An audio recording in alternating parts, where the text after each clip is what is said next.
come in. Hi there, I'm Adam. Julie. Nice to meet you. Nice to meet you too. How are you? I'm good, thank you. How are you? Oh, not too bad. I'll just give you a brief rundown of what we do here. So, I'm a student social worker currently on placement at the TAFE. I'm working under a really competent team of social workers and counsellors who are guiding me to ensure the best outcome for you and possibly any other students who come to see us. In regards to confidentiality, everything that you tell me in here stays in here with me, unless I get any sort of feeling there may be a risk of self-harm or any harm to others, then I have to pass that information on to my supervisors. Is that all okay with you? Yeah, that's all fine. Okay, great. So we'll get started. If you want to just give me a brief rundown of what brings you in here today. Well, basically, over the past few weeks, and there's just been things bubbling up. I've moved out of my previous living arrangement and into a new arrangement, so it's just been like a difficult transitional period. There are a few things preceding it that have kind of taken their toll on me a bit emotionally, so I've just been feeling a bit overwhelmed about it all. Okay. So, what sort of prompted these changes? Well, I was living with my mum before, and her new boyfriend moved in, and basically there's just been kind of clashes between us, personality clashes and disagreements and arguments that's led to me wanting to move out and not wanting to be there anymore, so I've left. And where did you move to? I'm living with my grandparents now. Okay. And what are you studying here at TAFE? Hairdressing. Hairdressing? Yeah. Okay, so you're doing an apprenticeship? Yeah, in my third year now, so one more year left. And how long? One more year? Yeah. Okay. And you're enjoying it? Yeah, I really love it. Okay, that's good to hear. Yeah, something I've been passionate about for a while, so... Oh, that's really good. So do you want to keep hairdressing or...? Yeah, I really do.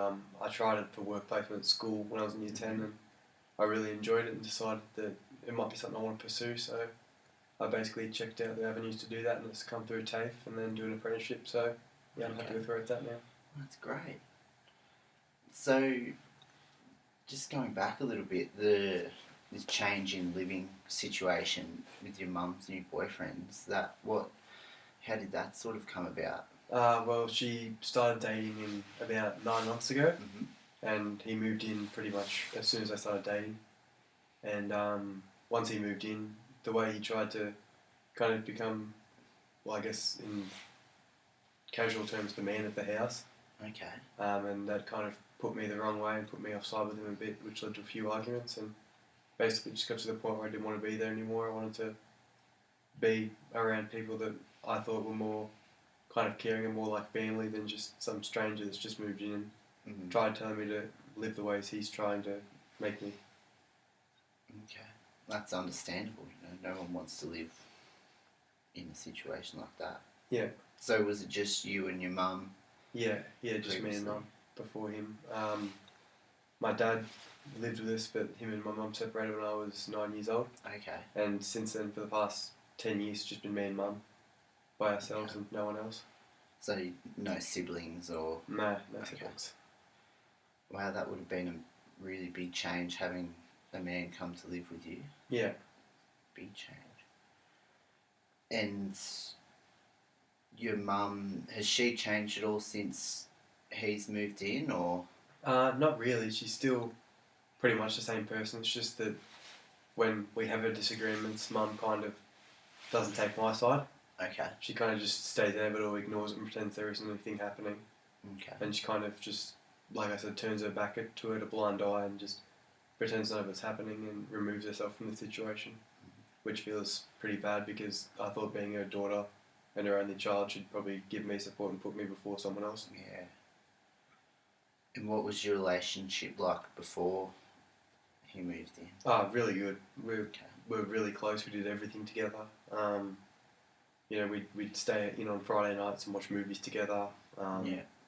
We'd go shopping together, go to lunch together. It felt more like close friends rather than the traditional mother-daughter sort of relationship. It felt like really close friends that I could rely on and talk to about anything. Well, that's really special that you got to experience a friendship with your mother like that. And have you sort of maintained a bit of that since you've moved out, or? I speak to her occasionally. Yeah. Like I'll get occasional phone calls or Yeah. things like that, but I haven't really spent as much time with her as I had before. It just seems like she started dating her new boyfriend, that everything's about Liam, and anywhere she goes, he goes with him. Like if I want to go to lunch, he'd probably go too, and I can't go there because he's always there, and I don't want to have more arguments in front of him because I care about Mum and I don't want her to feel like she has to choose between us and feel like she has to take sides. So the arguments that you have with him, what sort of thing provokes that? A range of things really. It's just him trying to be controlling. Like he'll tell me I'm wearing too much makeup or that the clothes I'm wearing are inappropriate. Calls different people I used to hang out with bad influences, things like that. Trying to be a father figure or a disciplinary figure when he's not really one at all. He's someone that I've known for a few months. He's more a stranger than anything else.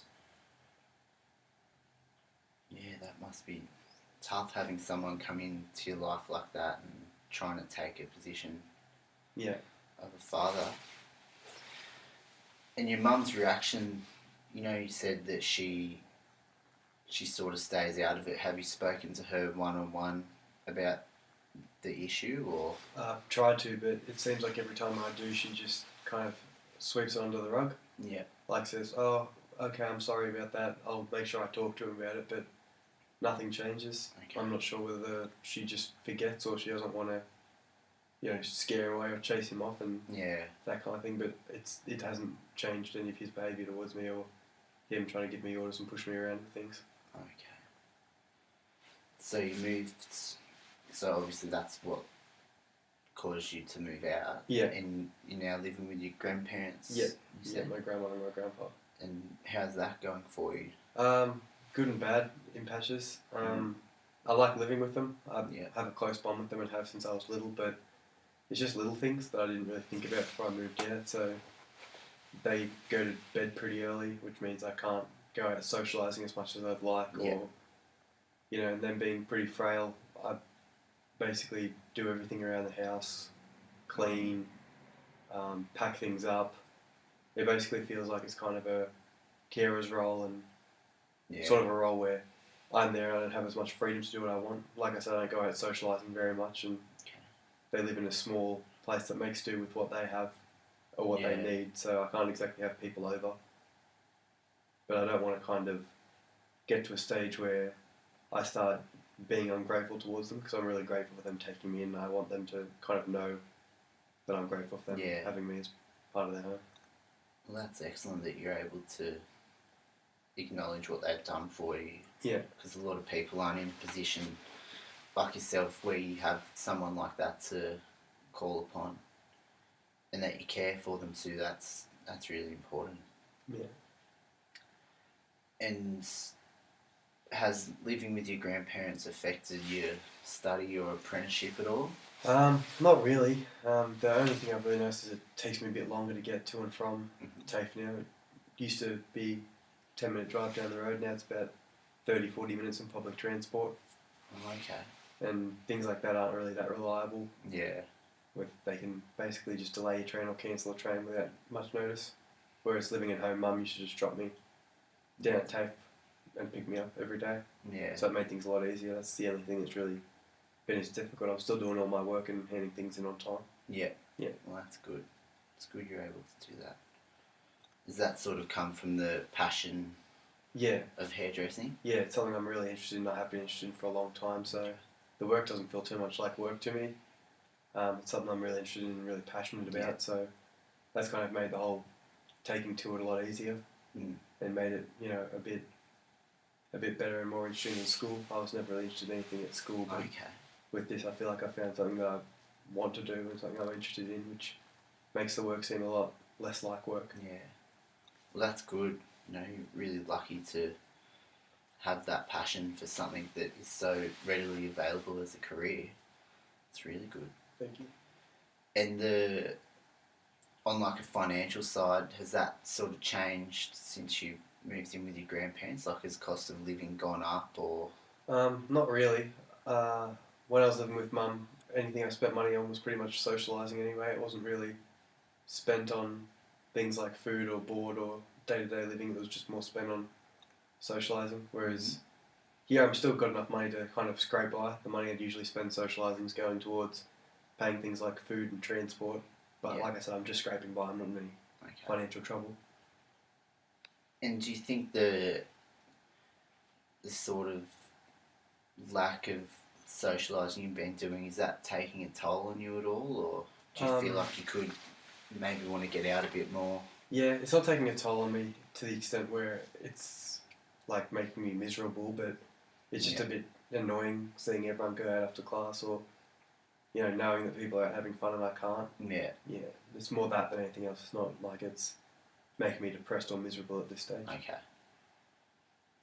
And how do you feel about sort of getting back to communicating with your mum a lot more? Is that something you sort of hope to happen? Yeah. Well, ideally, I'd like to start communicating with her more, but I just don't know how that's gonna happen or be possible in the near future with how much time she spends with Liam. It's basically all she wants to talk about, all she wants to do. Yeah. Well, that must be tough going. It's a big change from living with her for so long to not seeing her much at all. It's understandable, why you'd want to come to discuss this issue. Yeah.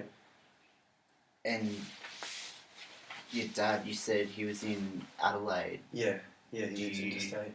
Interstate. So have you spoken to him about the issue at all with Liam and what Liam's sort of doing? Yeah, he's kind of sees things my way, to my side.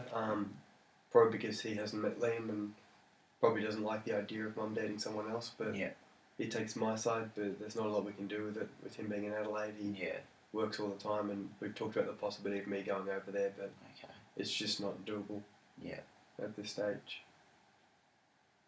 And why is that? Is he just... He works a fair bit. Oh, okay. Yeah, he basically just works all the time. Yeah. Usually nights, so he'd be home in the day, but working at night, which made things difficult because I'd need someone there at night in case something happened, or going to a place I don't know. Yeah. I wouldn't want to be by myself, feel isolated. Yeah, it could be really a big move, that. Yeah. And how's the relationship between him and your mum? Is she... it's alright. They talk when they need to. Yeah. Like, when it's convenient to pick me up or drop me off, or, what days Dad's coming to see me, that kind of thing. But they're not, like, friends with each other. They don't speak regularly. Yeah. Unless they need to. Okay. Yeah. And what do your grandparents think about Liam and the sort of conflicts? They are a bit more old-fashioned. Mm-hmm. They kind of come from the days when they were treated pretty strictly by their parents, so they don't see it as anything out of the normal. But, living with them for such a long time, they've started to sort of see things from my perspective a little bit and understand my side of the situation. And by living with me, I think they're starting to learn that I'm not someone that goes out of my way to stir things up or dramatise things, that I'm pretty relaxed and easy to live with and manageable. Well, that's good. Yeah. And they're handy qualities for a hairdresser too. Yes. Seems like a good match. Yeah. But, So, what are your sort of plans for the future? Are you happy the place you're working at the moment? Yeah, I really enjoy it. All the people I work with have been really supportive during this transitional period. They've all been really kind and really good to me. Yeah. And the clients as well are really good. We haven't come across any rude ones yet. They've all been really good. I've got my regulars that I do appointments with that I really like, but probably further down the track I'd want to maybe look at opening my own salon or moving away. I don't really have aspirations of growing up here, opening a salon and living here my entire life. I'd want to kind of be a bit independent and branch out a little bit. Okay. So, is this the idea of your own salon something you've had for a while? Yeah. Probably after my first year of TAFE. Okay. Yeah, so probably the last 2 years I've been thinking about it. And now that I'm kind of moving towards the end of the diploma, it's something I'm starting to think of a lot more. Yeah. And it's becoming more of a frequent thought, and I'm looking more into how to make it a possibility. Okay. Yeah. And is it something that you talked about with your mum A little bit, but not as much Okay. lately. A lot of it was real kind of preliminary talking, like, Yeah. oh, I'd like to do this one day. I was thinking about doing this, rather than speaking in concrete terms and Okay. putting steps in place. Okay. Well, it's a brilliant idea. Yeah. It's you seem like a good sort of person with a good understanding of the way things work. So I think that's a great idea. Thank you. And your grandparents, are they supportive of your course, or? Initially, they weren't so much. They kind of wanted me to go to uni. Yeah. Because they do a lot of things, like they watch a lot of the news and hear those stories about degrees being more likely to land you a job. Yeah. They don't really think too much about work ethic or someone's talents in different fields. They just think of the qualifications they have. Yeah. But after living with me and seeing how passionate I am for it and how much work I put into it, they've become a lot more supportive about the idea. Okay. And they're a lot more kind of encouraging towards me pursuing it now. Yeah. Yeah. Well, that's good to hear.